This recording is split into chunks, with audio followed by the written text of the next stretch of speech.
Long live His Holiness the Dalai Lama.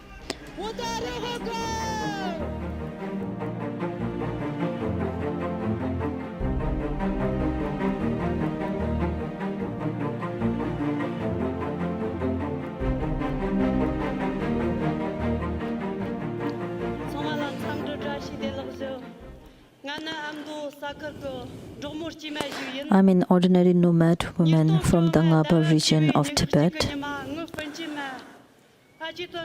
On 21st October 2015, my cousin sister Tenzin Doma and I staged a peaceful protest march. At that time, both of us were 15 years of age.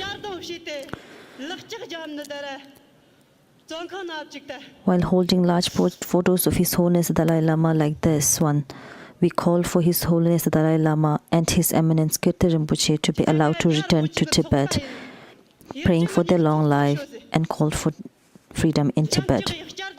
I was immediately beaten up by the Chinese authorities, and then they took me in a room where I was detained for over about 6 days, during which I was tortured.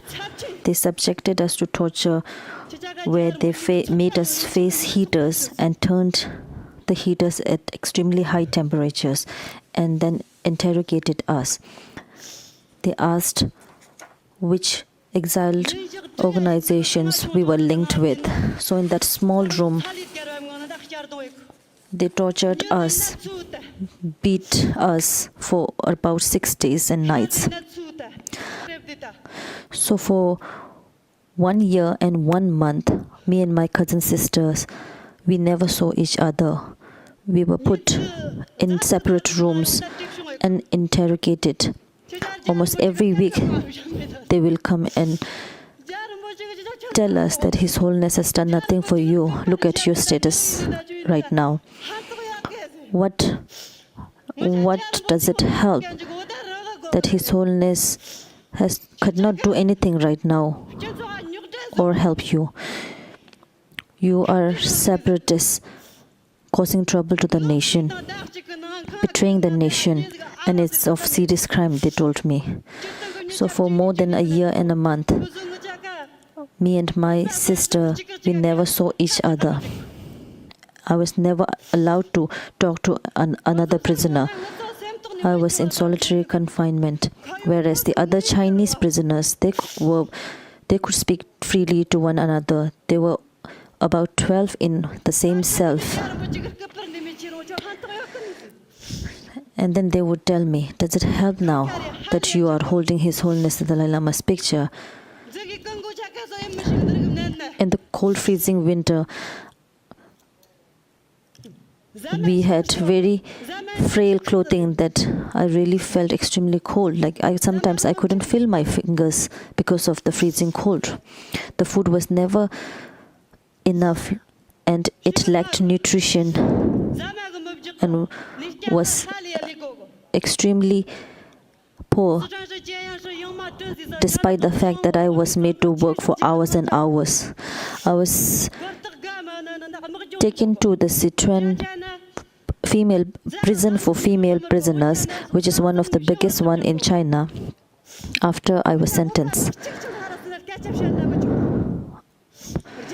In that prison, there were other Tibetan prisoners. However, as Tibetan, because of my identity as Tibetan, and for the reason that I was in jail, I had to face so much discrimination in the prison.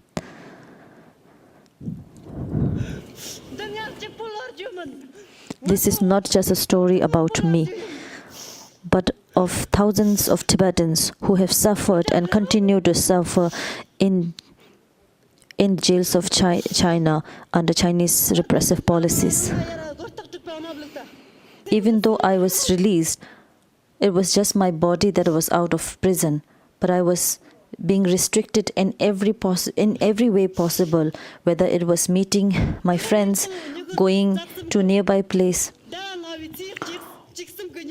or tracing my phone calls. I was being surveillanced and watched 24 hours.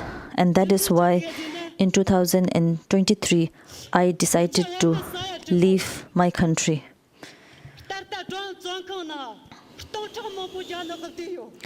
The reason for leaving my home country is that I had the firm belief that if I come outside in the free country, I would definitely be able to find people and governments who would listen to what I had to say.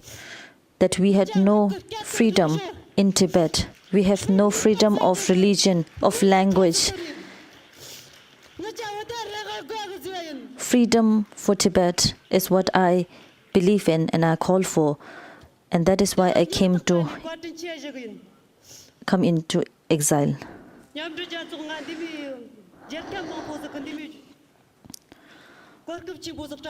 I had the honor to meet many members of the United Nations to speak the truth. I had the opportunity. Even today, I thank the organizers for giving me this platform to share the real situation in Tibet, where hundreds and thousands of Tibetans continue to suffer even to this day. The Chinese government is controlling Tibet under such tight oppression and surveillance.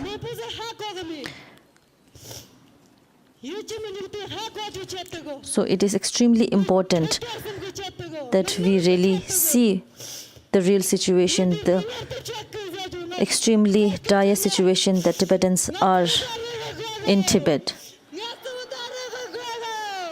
So I ask you all to continue to support Tibet in fulfilling the aspirations of the Tibetan people to see His Holiness the Dalai Lama to return to Tibet. Long live His Holiness the Dalai Lama. Freedom for Tibet. Long live His Holiness the Dalai Lama.